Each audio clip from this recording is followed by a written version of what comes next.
Welcome back to the Radio Academy podcast. I'm your host, Georgy Jamieson, and this week I'm chatting to Molly Guinness. Molly is one of the Radio Academy's new trustees and also executive producer of the Arias nominated Times Radio Breakfast Show. I asked Molly to tell me about her journey into radio production and how it all started. I started in print and I worked at a financial newspaper, my first job after university. And then I decided to move to Paris. And when I got to Paris, I met a few people and somebody told me about Radio France International having an English service.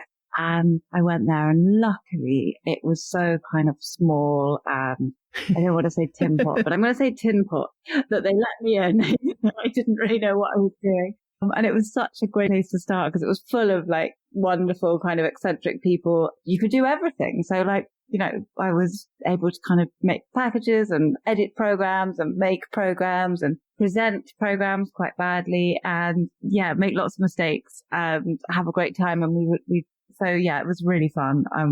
There was a kind of anarchy about it that I love. And it was also on the Seine. Like there's this famous building in Paris called the Maison de la Radio, which is this very kind of iconic circular building. And so we were in there and it overlooks the Eiffel Tower. So it was like the dream job, basically. And then so I did that for 2 years and then I moved back to London and then I joined the BBC and I worked at the World Service and then at Radio 4 and then I eventually moved to Times Radio. And you are executive producer of the Times Radio Breakfast Show. Tell me a little bit about that. Nominated for an Aria this year.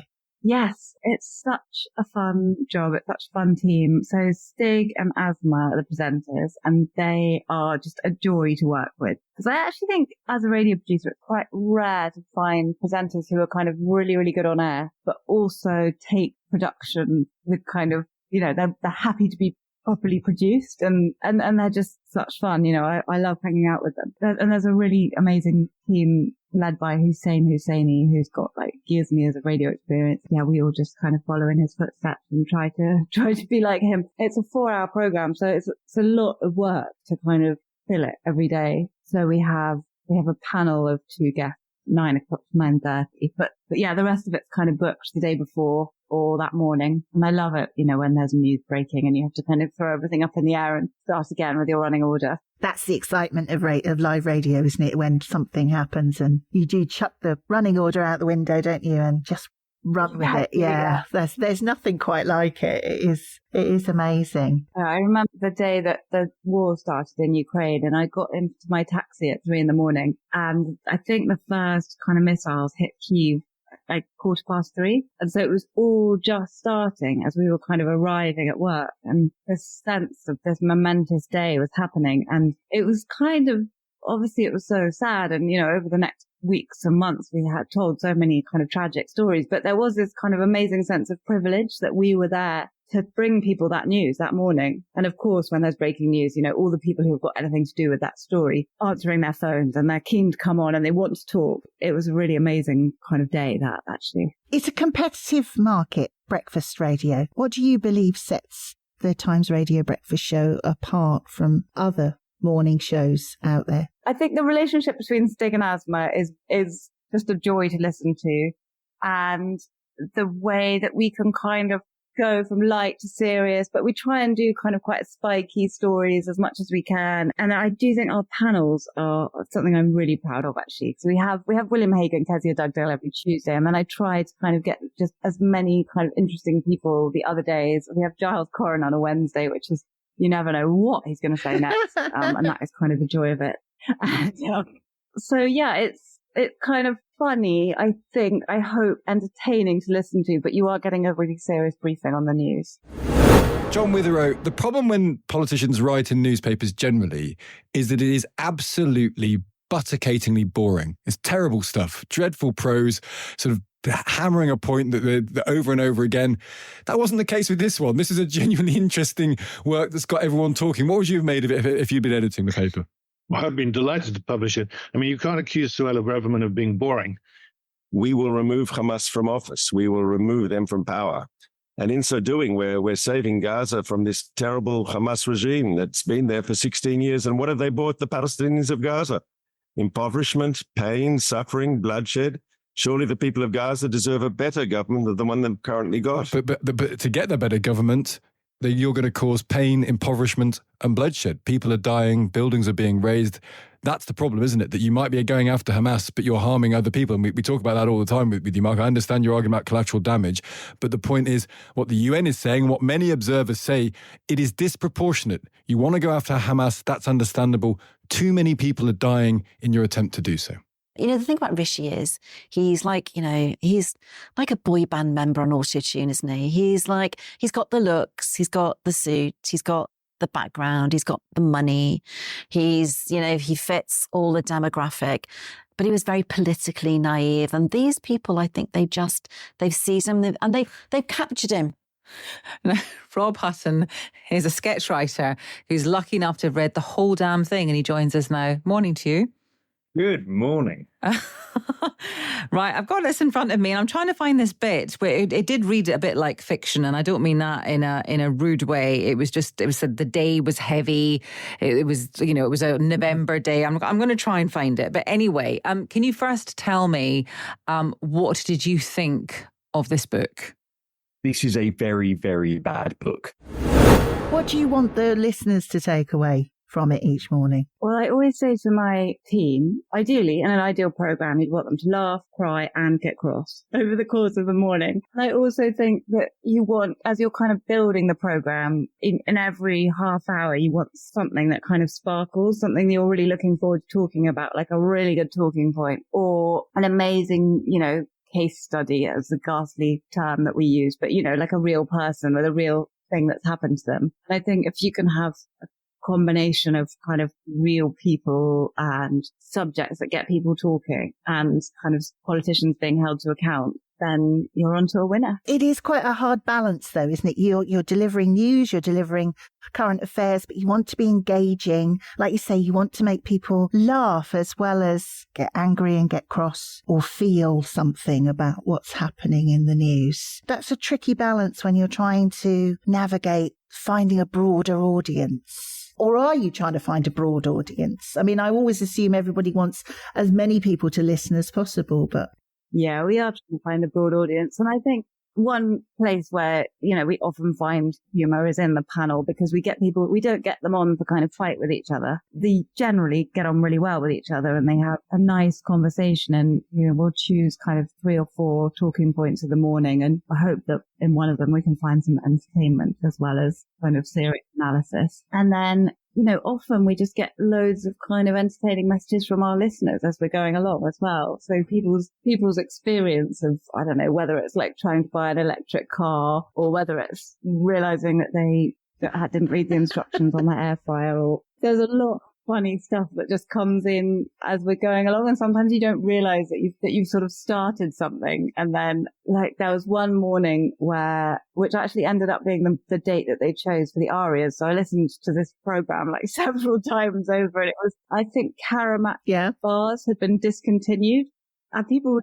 texting in all morning with other confectionery that they had been discontinued. And Asma was like a massive expert on this subject, and we didn't know about this area of expertise that she had.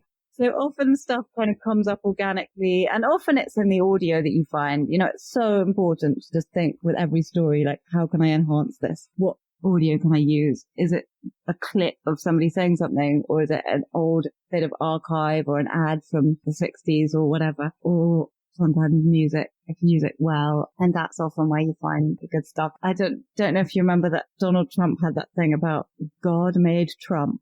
We played a bit of that every half hour, like the whole way through the morning, and it was just brought us endless joy. I was going to say that the feedback, how does that shape the direction each morning? It's obviously a big part of the show. Yeah, it sort of gives us a sense of what people are interested in. So that's what helps helpful, but often it can just be the kind of like relief, the kind of seam of a theme that kind of starts at 6 a.m. and is still going at 9. And sometimes people text in with an amazing story or, appalling story about something that went wrong with the NHS or something. And then we do sometimes ring them back and ask them if they'd like to come on. And yeah, you often get really good stories that way as well. I quite often follow up with people the next day and ask them if they'd like to come on. And quite often they do. So, and sometimes they have, expertise as well.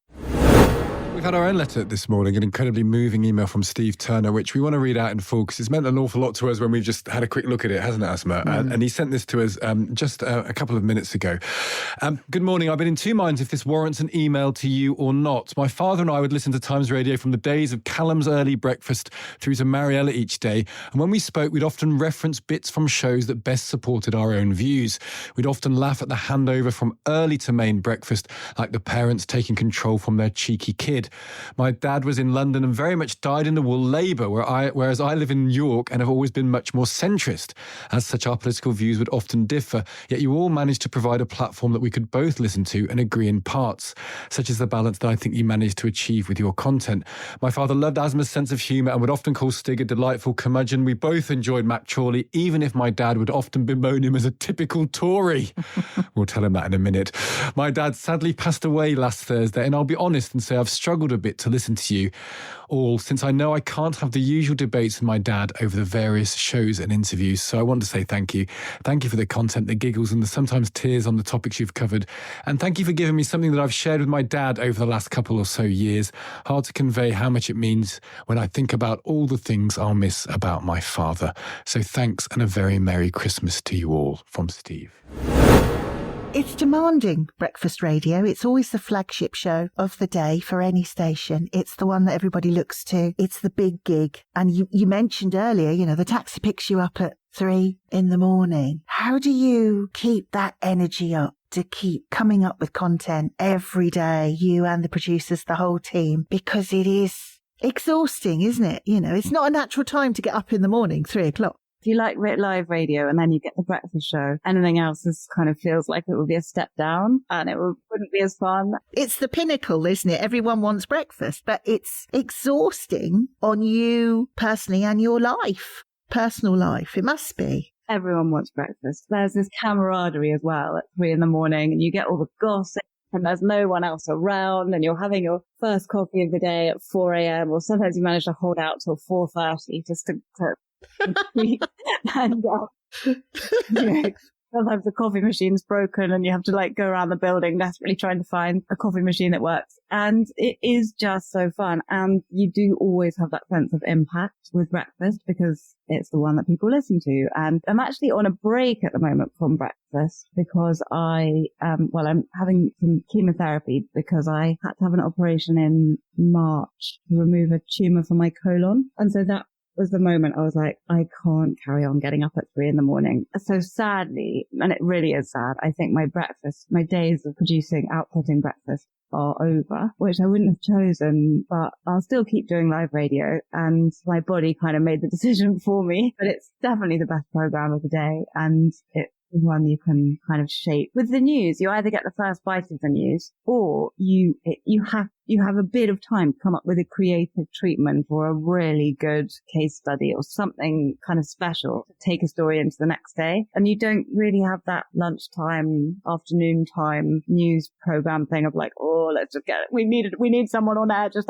through. I mean, obviously sometimes we do need someone on air, but you generally have a chance with the stories that you pick to do them really well with breakfast. That's why I love it. And I always have. I did the breakfast program when I was in Paris as well. It was, I've spent too many nights of my life drinking coffee at 3 a.m. and Laura laughed at us before going on air to deliver news to the people. There is nothing like it though, is there? There is nothing like you say, I've worked on breakfast and over the years, and there is something quite special about just that band of you and you're there at 4, 5 a.m, whatever it might be, and there's no one else about. And you get that first bite of the cherry, don't you? You set the agenda of the day for the whole station. It is incredibly special. Media's changing. The landscape of radio, audio, Digital is a huge part of what we all have to do now. Social media, podcasting, whatever it might be. How does Times Radio adapt in this media landscape? Well, I think there's two ways. One is video, and we've tried to get nearly all our guests in Vision now, and the really good bits we put up online, and then they get the second life online, and that is great. It brings Times Radio to a whole new audience, and it's also a great thing for the producers and the presenters. It's always been the nature of radio that you do something and it goes out into the ether and then it's kind of gone. And if you're lucky, people might remember it years later. But now there's a record of it that's kind of there forever, and you can see the numbers going up as if it's really good. You can see people watching, and tens of thousands, hundreds of thousands of people watching it. So that's wonderful. We love the video, the way that also I think Times Radio's kind of really done brilliantly on video. At first, we didn't really have a strategy for it. And then like a couple of years ago, Brian Whelan came in and he's turned us into a kind of video powerhouse. The other thing is kind of listening on demand, which you could call podcast, breaking down little chunks of radio programs and putting them out as podcasts is a good thing to do. And everyone's got limited resources, you can. What Matt Chorley's done on Times Radio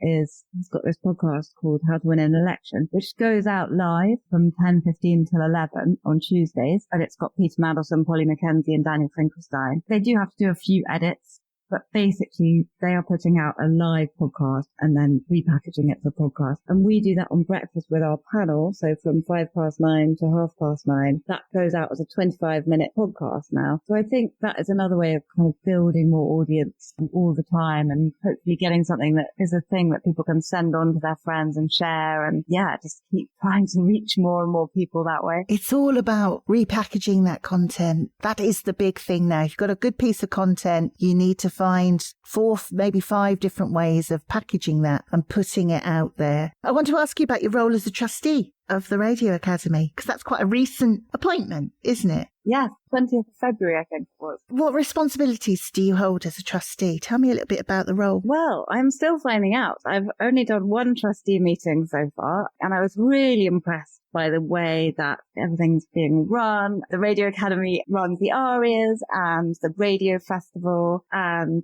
just tries to kind of be the voice of the radio industry. And there's a lot of just trying to make balance the books and all of that kind of thing. So that was the first meeting, was just, looking at the numbers, how you kind of put the Arias on and manage Radio Academy responsibly. Yeah, I'm really looking forward to the Arias and kind of getting more involved and just finding out. I'm afraid, it's such early days. I'm still kind of feeling the way. This is it. Yeah.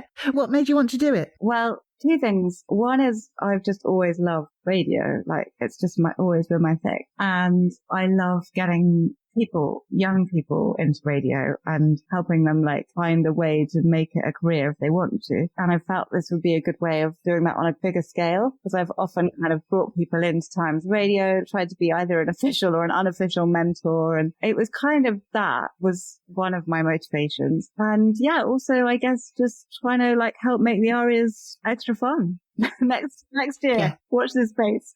Finally, and you touched on it there, talking about getting young people into the industry, opportunities, pathways. What kind of advice would you offer an aspiring radio producer to make their mark in our industry? You have to be prepared to do not normal hours. Get up at 3:00 in the morning.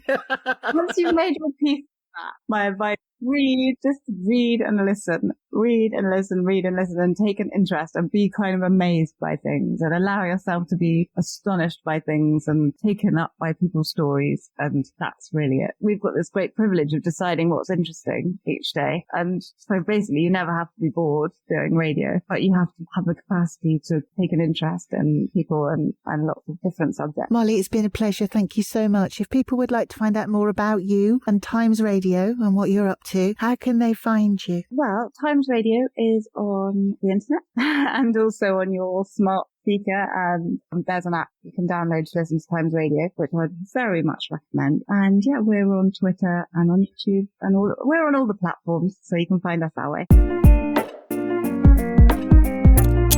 big thank you to Molly Guinness for being our guest this week. There's less than a week to go to the Arias on the 7th of May now, so if you're coming on the night, I'll see you there. Come and say hello. And if you're not coming, why not? If you're a Radio Academy member, then there's still time to get tickets for you and a guest. Go to radioacademy.org/Arias/tickets. Also, save the date for the Radio Academy Festival. Lots more info to come, but right now, make sure you put the 18th of September in your phone or your diary so that you can join us. Next week's podcast is all about the Arias. It's a specially extended edition so that we can capture everything. The winners, the speeches, the gossip and the glamour from the evening. Guess who's not going to get any sleep that night? I'll see you at the Arias and on the podcast next week.